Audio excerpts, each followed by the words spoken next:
Unacademy. Let's crack it. नमस्कार दोस्तों, मैं भरत राय आप सभी का पाथफाइंडर के इस चैनल पर स्वागत करता हूं। तो दोस्तों, अभी एक न्यूज आ रही है कि यूएस वारशिप आइजन हावर ने रेड सी में एक ईरानियन मेड ड्रोन को शूट करके गिरा दिया। देखो दोस्तों, अभी हाल ही में एक इमेज निकल के आ रही थी, सैटेलाइट इमेज, जिसमें दिखाया जा रहा था कि आइजनहावर एयरक्राफ्ट कैरियर जो है वो पर्शियन गल्फ में स्टैब्लिश किया गया 100 किलोमीटर दूर जस्ट ईरान से। ये इसलिए किया गया था ताकि जो इजराइल हमास वॉर चल रही थी, इजराइल हमास कॉन्फ्लिक्ट थी, उसमें ईरान भागीदारी देके कहीं इस कॉन्फ्लिक्ट को और ज्यादा स्प्रेड ना कर दे। इसलिए यूएस ने वहां पे अपना एयरक्राफ्ट कैरियर स्टैब्लिश किया था, ताकि अगर ईरान उसमें इंटर करने की कोशिश करे, जो कि ईरान ने बोला था कि वो करेगा भी, तो उसको काउंटर कर सके यूएसए और इस कॉन्फ्लिक्ट को स्प्रेड होने से बढ़ा सके, रोक सके। बट हाल ही में बहुत मतलब एक महीने के आसपास से ये न्यूज आ रही है कि ईरान के जो ड्रोन्स हैं, ईरान में ड्रोन्स जो हैं वो एयरक्राफ्ट कैरियर्स ऑफ यूएसए के आसपास उड़ते हुए नजर आ रहे हैं। और अभी इस महीने लास्ट वीक भी एक ऐसा ड्रोन उड़ते हुए उसके आसपास दिखाई दिया। तो देखते हैं पूरी न्यूज क्या है। उसके पहले मैं आपको बताना चाहूंगा कि अगर आप हमारे साथ ऑफलाइन जुड़ना चाहते हैं तो प्रयागराज में हमारे ऑफलाइन सेंटर्स खुल चुके हैं। वहां पे आप दिसंबर 15 से बैचेस जो स्टार्ट हो रहे हैं 2025-26 के लिए, उसमें एनरोल कर सकते हैं। पहले 100 स्टूडेंट्स को 40% ऑफ मिलेगा अगर आप आज इनरोल कर लेते हैं तो। यहाँ पे ये कांटेक्ट नंबर दिया हुआ है, उस पे आप कांटेक्ट करके अधिक जानकारी ले सकते हैं। साथ ही साथ अगर आप दिल्ली आके हमारे साथ प्रिपरेशन स्टार्ट करना चाहते हैं तो मुखर्जी नगर और करोल बाग में सेंटर्स खुल चुके हैं। अगर आप यहाँ पे एडमिशन लेते टाइम मेरा कोड BR10 यूज करते हैं तो आपको 35% तक का डिस्काउंट मिल जाएगा। यहाँ के बैचेस 30 नवंबर यानी कि आज से स्टार्ट हो रहे हैं, तो जल्दी करें और आके ले लें एडमिशन आप। यहाँ पे 2025-26 के फाउंडेशन बैचेस स्टार्ट हो रहे हैं। अगर आप घर बैठे सारी जानकारी चाहते हैं तो वीडियो के लिंक में गूगल फॉर्म है, वहां पे आप गूगल फॉर्म में BR10 कोड डाल के अपनी डिटेल्स भरेंगे तो हमारी अनअकैडमी टीम आपको कांटेक्ट कर लेगी। तो चलिए शुरू करते हैं। USS David D Eisenhower aircraft carrier जो है, ये मिडिल ईस्ट में लास्ट मंथ भेजा गया था ईरान और हिजबुल्लाह को दूसरा फ्रंट ओपन करने से। इसराइल और हमास का जो कॉन्फ्लिक्ट चल रहा है उसमें कहीं ईरान और हिजबुल्लाह दूसरे साइड से कहीं कोई और वॉर को बढ़ाने की कोशिश ना करें, इसको रोकने के लिए जस्ट ईरान से 100 किलोमीटर दूर पर्सियन गल्फ, ये आप देख सकते हैं कि सैटेलाइट इमेज जो दिखा रही है 27 नवंबर की, आइजनहावर 100 किलोमीटर दूर साउथ ऑफ ईरान में वो क्रूज कर रहा है ताकि ये ईरान को इंटर करने से रोक सके। बट यहाँ पे फिर से न्यूज आ रही है 29 नवंबर की, that a US Navy warship in the Red Sea shot down an Iran produced drone launched from Houthi control areas of Yemen। Iran द्वारा प्रोड्यूस्ड एक ड्रोन आइजनहावर के ऊपर आसपास उड़ते हुए दिखाई दिया, जिसके बाद यूएस नेवी वॉरशिप ने उसको गिरा दिया, उसको शूट डाउन कर दिया। और वाशिंगटन जो है वो ईरान बैक ग्रुप्स की एक्टिविटी को लेके काफी ज्यादा अलर्ट में आ चुका है कि अगर ये लोग ऐसे कर रहे हैं, ड्रोन्स भेज रहे हैं, तो they can also try to enter into the Israel Hamas conflict. और उसी को रोकने के लिए आइजनहावर या फिर और भी वॉरशिप्स को पर्शियन गल्फ में भेजा गया था। यूएस नेवी की तरफ से ये न्यूज आ रही है कि एक ईरानियन ड्रोन अनसेफ और अनप्रोफेशनल एक्शन लेते हुए दिखाई दिया गया आइजनहावर एयरक्राफ्ट कैरियर के आसपास। अनसेफ और अनप्रोफेशनल क्यों? अनसेफ इसलिए क्योंकि this drone can cause casualties और damage to the aircraft carrier, क्योंकि ऑल्दो ये अनमैन्ड एयरक्राफ्ट व्हीकल जो था, ये पता नहीं था कि ये कौन से टाइप का यूएवी है, क्या है। बट फिर भी ये स्पेकुलेशंस लगाए जा रहे हैं कि this can cause damage to the aircraft carrier as well as casualty भी कर सकता है। और अनप्रोफेशनल इसलिए कि अगर पर्शियन गल्फ में आइजनहावर क्रूज कर रहा है तो वो इंटरनेशनल लिमिट्स में क्रूज कर रहा है, वो इंटरनेशनल परमिट्स के बेस पे क्रूज कर रहा है, वो आपके जोन में नहीं घुसा है। रूटीन फ्लाइट ऑपरेशंस कंडक्ट कर रहा था इंटरनेशनल वाटर्स में।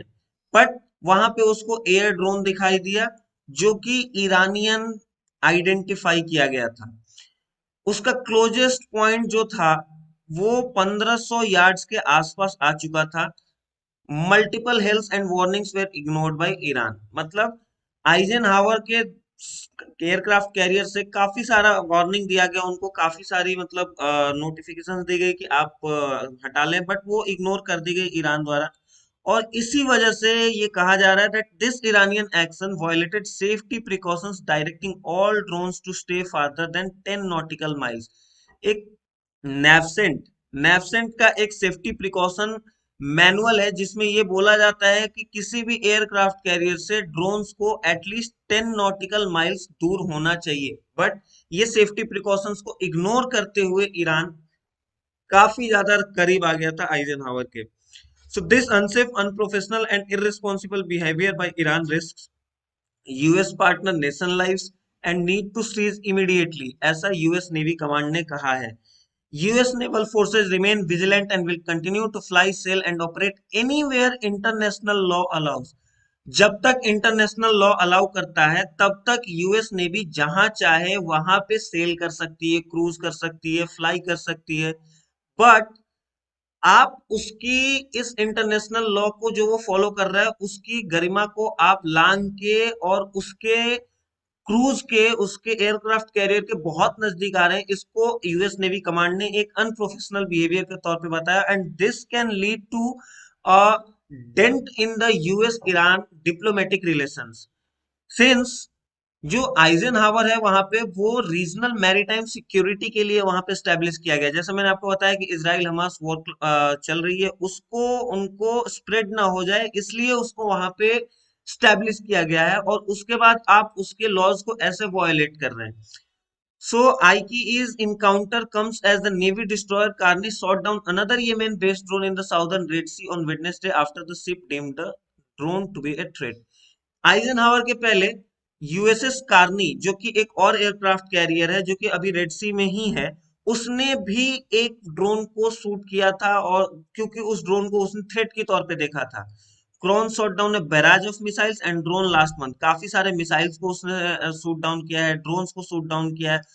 तो ऐसे मतलब बहुत सारे, इनफैक्ट इसके पहले अगर देखा जाए तो यूएसएस थॉमस हडनर, इसने भी एक ड्रोन को शूट डाउन किया था साउदर्न रेड सी के आसपास। तो ये ईरान द्वारा काफी ज्यादा इंटरफेरेंस देखा जा रहा है यूएसएस एयरक्राफ्ट्स के साथ, यूएसए एयरक्राफ्ट्स के साथ, जो कि एक डिप्लोमेटिक रिलेशन के लिए बहुत ही गलत चीज है। यूएस और ईरान के डिप्लोमेटिक रिलेशन में ये काफी ज्यादा डेंट डाल सकता है। तो ये जो रेड सी वाला रीजन है, ये सुएज कैनाल से स्टार्ट होकर जो इजिप्ट के पास से स्टार्ट होती है, बाबेल मंडेब स्ट्रेट तक फैला हुआ है, बाबेल मंडेब स्ट्रेट तक फैला हुआ है। ये एक काफी ज्यादा ट्रेडिंग के लिए इंपॉर्टेंट रूट है, बहुत ही की ट्रेड रूट है ग्लोबल शिपिंग और एनर्जी सप्लाईज के लिए। और सिंस इजराइल हमास वॉर जब से स्टार्ट हुआ है 7 अक्टूबर से, तो यूएस ने इस ट्रेड को सिक्योर रखने के लिए, इस ट्रेड को बनाए रखने के लिए वहां पे अपने बहुत सारे एयरक्राफ्ट कैरियर्स को स्टैब्लिश कर रखा है। बट ईरान के इस बार बार इंटरफेरेंस से ये चीज सामने आ रही है कि Iran wants to stretch this war, stretch this conflict. तो ये चीजें सही नहीं है, ऐसा यूएस नेवी कमांड कह रहा है। तो दोस्तों आज हमने देखा कि कैसे US navy command shoot down करता है ईरानियन मेड ड्रोन्स को, और वो वार्निंग भी लॉन्च करता है कि आपको ऐसा नहीं करना चाहिए। If we are following the international law then you should also follow the international law. आपको भी हमारे एयरक्राफ्ट कैरियर के 10 नॉटिकल माइल्स के डिस्टेंस में नहीं आना चाहिए, और अगर आप ऐसा कर रहे हैं तो आप इंटरनेशनल लॉ को वायलेट कर रहे हैं। क्या लगता है आपको इससे कि ईरान और यूएस के डिप्लोमेटिक रिलेशन में डेंट पड़ेगा? क्या आपको ऐसा लगता है कि ईरान जानबूझ के ये कर रहा है? आप अपने कमेंट ओपिनियंस कमेंट में बता सकते हैं। और अगर आपको ये वीडियो पसंद आया तो इसे लाइक करें, चैनल को सब्सक्राइब करें, इस वीडियो को शेयर करें। मैं आपको फिर से बताना चाहूंगा कि हमारे ऑफलाइन सेंटर्स प्रयागराज में खुल चुके हैं, दिसंबर 15 से बैचेस स्टार्ट हो रहे हैं। आप इस कॉन्टैक्ट नंबर पे कांटेक्ट करके अधिक जानकारी ले सकते हैं। और आज से क्लासेस स्टार्ट हो रही हैं 2025-26 बैच के लिए हमारे दिल्ली के करोल बाग और मुखर्जी नगर सेंटर्स में। आप जल्द से जल्द एडमिशन लें और मेरा कोड यूज करें ताकि आपको 35% तक का डिस्काउंट मिल जाए। मिलते हैं कल एक नई न्यूज के साथ, तब तक के लिए धन्यवाद, जय Hind. An academy. Let's crack it.